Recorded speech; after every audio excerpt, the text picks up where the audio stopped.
Hello student, I'm Mohammad Saqib Asmi, your biology teacher. Okay student, तो पिछले lecture में हमने कुछ इंपॉर्टेंट टॉपिक के बारे में बात की। आज उससे आगे बात करेंगे। तो जो चैप्टर हमारा चल रहा है, why do we fall ill, जो हमने पिछले जो हमारा टॉपिक था वो था कि किस तरह से जो इन्फेक्शियस एजेंट्स हैं वो हमारी बॉडी के अंदर इंटर करते हैं।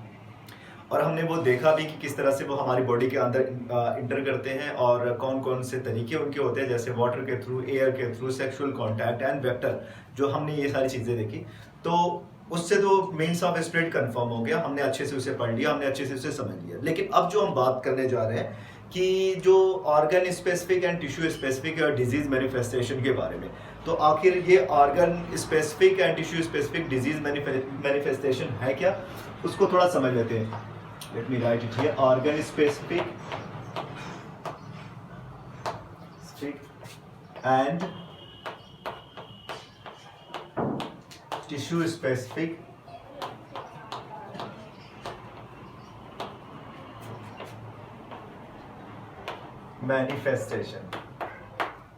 मैनिफेस्टेशन को शॉर्ट में मैं लिख दे रहा हूँ। तो इस टॉपिक के बारे में आज हम बात करेंगे। इसको हम समझ लेते हैं कि आखिर है क्या।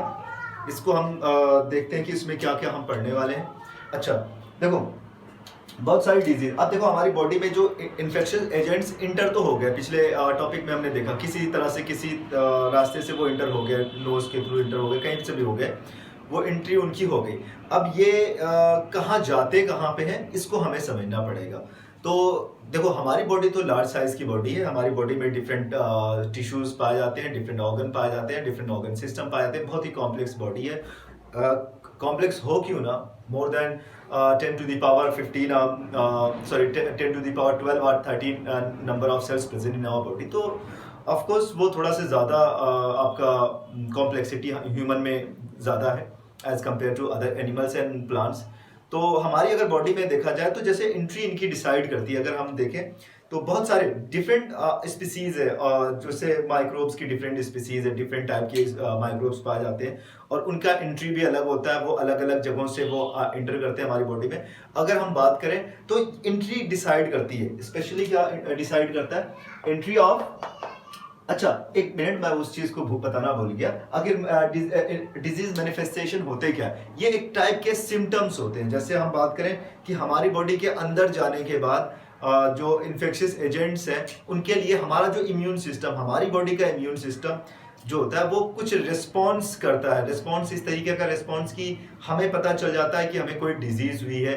और कभी कभी ऐसा नहीं होता, बट उसके बारे में बाद में बात करेंगे। लेकिन अभी ये समझते हैं कि जब ये हमारी बॉडी में इंटर होते हैं तो हमारी बॉडी कुछ अपने तरीके से वो एक्सप्रेशन दिखाती है, कुछ रिस्पॉन्स करती है, जिससे हमें पता चल जाता है कि हमें कोई डिजीज हुई है। अभी हम ये देखते हैं कि एंट्री जो होती है वो डिसाइड करती है वो डिजीज कौन सी होने वाली है, जो किस टाइप के ऑर्गन पे इनका इफेक्ट होगा, ये डिसाइड कौन करता है या डिटरमाइन कौन करता है, ये उसकी एंट्री ऑफ पैथोजन। तो पैथोजन की जो एंट्री होती है, वो डिटरमाइन करती है कि कौन सी डिजीज होगी। देखो एंट्री इंपॉर्टेंट है। जैसे हमने कह दिया, अगर मान लेते हैं ये नोज के थ्रू आपकी एंट्री हुई पैथोजन की, नोज के थ्रू ही ऑफ कोर्स कहां पे जाएगी, लंग्स के पास जाएगी। तो कौन सी डिजीज बनाएगी, न्यूमोनिया बना सकती है। आपको मालूम है न्यूमोनिया के लिए काज कौन सा बैक्टीरिया है, स्ट्रेप्टोकोकस न्यूमोनिया है।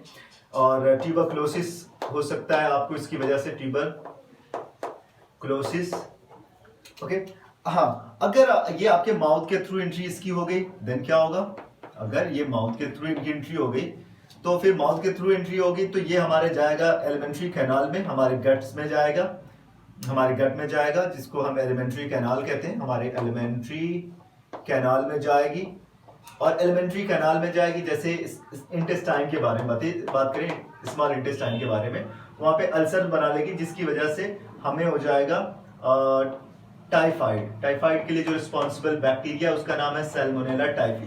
ओके, तो उसकी वजह से टाइफाइड हो जाएगा। तो देखो एंट्री ने डिसाइड किया, नोज से एंटर हुआ तो लंग्स के पास गया, माउथ से एंटर हुआ तो गट के पास जाएगा। इसी तरह से और कोई पार्ट है, अगर जैसे हम बात करें कि ब्लड के थ्रू कहाँ पे चला गया, लिवर में चला गया, तो उसने लिवर पे अगर कोई वायरस है, लिवर वाला वायरस है, लिवर के पास गया, तो अगर ब्लड के थ्रू लिवर के पास गया तो उसने किसको इन्फेक्ट किया, लिवर को इन्फेक्ट किया, और लिवर को जब उसने इन्फेक्ट किया तो आपको जॉन्डिस के सिम्टम आपको दिखने लगे, जॉन्डिस के सिम्टम आपको दिखने लगे। तो ये जो चीजें आपको दिख रही हैं ये बड़ी इंपॉर्टेंट है कि एंट्री यहाँ पे इंपॉर्टेंट है, इस चीज को याद रखें।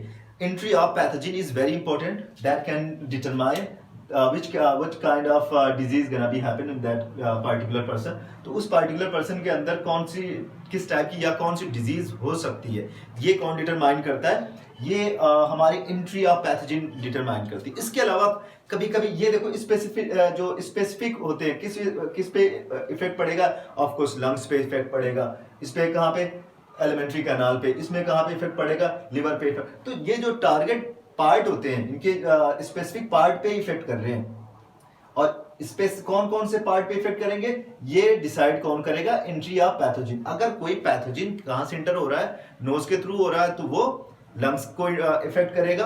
ऑफ कोर्स लंग्स एक ऑर्गन है, तो हम इस डिजीज को कहेंगे ना कि ये एक ऑर्गन स्पेसिफिक डिजीज है, ये लंग्स पे ही इफेक्ट कर रही है, ये माउथ के थ्रू अंदर नहीं जाती है, इनको डिस्ट्रॉय कर दिया जाता है, मे भी कोई रीजन होगा, हम उसके बारे में भी बाद में बात करेंगे। तो अभी हम इतनी चीजों को देखते हैं। अब देखो कहाँ कहाँ पे इसका इफेक्ट, तो कुछ डिजीज ऐसी होती है जिन पे इनका कोई खास मतलब वो स्पेसिफिक नहीं होती, ओके। तो मतलब कि कुछ डिजीज ऐसी होती है जो ऑर्गन स्पेसिफिक या फिर टिश्यू स्पेसिफिक नहीं होती। जैसे अगर हम बात करें कि HIV के बारे में बात करें, कि ऐसा नहीं कि उनकी एंट्री, मतलब उनमें वो एंट्री डिसाइड नहीं करती कि इनको यही वाली डिजीज होगी, खत्म बात। वो ज्यादा क्या नाम है, दिमाग लगाने की जरूरत नहीं है। तो जैसे HIV के बारे में बात करें, ये इंटर होता है हमारे सेक्सुअल रिप्रोडक्टिव पार्ट से, सेक्सुअल रिप्रोडक्टिव जो ऑर्गन होते हैं वहां से वो इंटर करता है, हमारी बॉडी के अंदर इंटर करता है। और इफेक्ट कहां पे इसका पड़ता है, लिम्फ एंड लिम्फ नोड्स पे, काफी दूर जाके अलग पार्ट में जाके इसका इफेक्ट पड़ता है। सेक्सुअल पार्ट पे कोई इफेक्ट नहीं पड़ रहा है, दूसरी जगहों पे जाके इनका इफेक्ट वो इफेक्ट कर रहे हैं, उसको इफेक्ट कर रहे हैं, मतलब उनको जाके डैमेज कर रहे हैं। तो ये आपका एंट्री इनमें इंपॉर्टेंट नहीं है। जैसे उसी तरह से मलेरिया के बारे में बात करें, मलेरिया में भी स्पेसिफिक नहीं होता। मलेरिया में देखते हैं कि जो डिजीज होती है, जो प्लाज्मोडियम होते हैं, आपको मालूम है प्लाज्मोडियम मलेरिया को कॉज करता है। प्लाज्मोडियम होता है, ये आपका मॉस्किटो इसको लेके जाता है, थ्रू मॉस्किटो ये आपकी बॉडी के अंदर पहुंच जाता है, आपके ब्लड में जाता है। ब्लड इनको कहाँ पे लेके जाता है, लिवर में लेके जाता है। लिवर को जब ये इन्फेक्ट कर देते हैं तो फिर ये कहाँ पे आते हैं, आपकी RBCs को इन्फेक्ट करते हैं। तो इनमें भी एंट्री डिसाइड नहीं करती। एक और है जिसके बारे में मैं यहाँ पे बता देना चाहूंगा, जापानीज इंसेफेलाइटिस के बारे में। जापानीज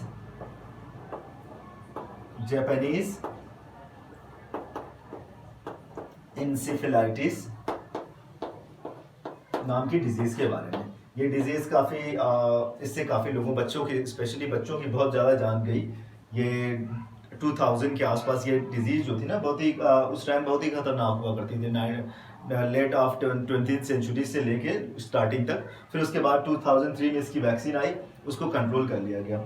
मैंने ऐसे सर्च किया तो करीब 6-7 साल पुरानी एक वीडियो मिल गई, जिसमें शायद 2003 या 2013 में ऐसे कुछ था कि उसकी वैक्सीन आई और उसके बारे में था। खैर ये एक होता है ना मॉस्किटो के थ्रू ये भी क्या करते हैं, आपकी बॉडी के अंदर इंटर करते हैं, आपके ब्लड में जाते हैं, फिर ये आपके ब्रेन तक पहुंच जाता है, ये ब्रेन को जाता है और ब्रेन को डैमेज करता है। खैर ये अलग है, मतलब इनका टारगेट ऑर्गन अलग है, एंट्री अलग है, टारगेट ऑर्गन अलग है। तो ये जो ऐसे हैं जिनमें एंट्री डिसाइड नहीं करती कि क्या होना है, किस पार्टिकुलर ऑर्गन पे या किस स्पेसिफिक पार्ट पे उनका इफेक्ट पड़ना है। तो एंट्री यहाँ पे डिसाइड नहीं कर रही है, यहाँ पे डिसाइड नहीं कर रही है, बाकी यहाँ पे ऊपर डिसाइड कर रही है। तो दोनों कंडीशन यहाँ पे है।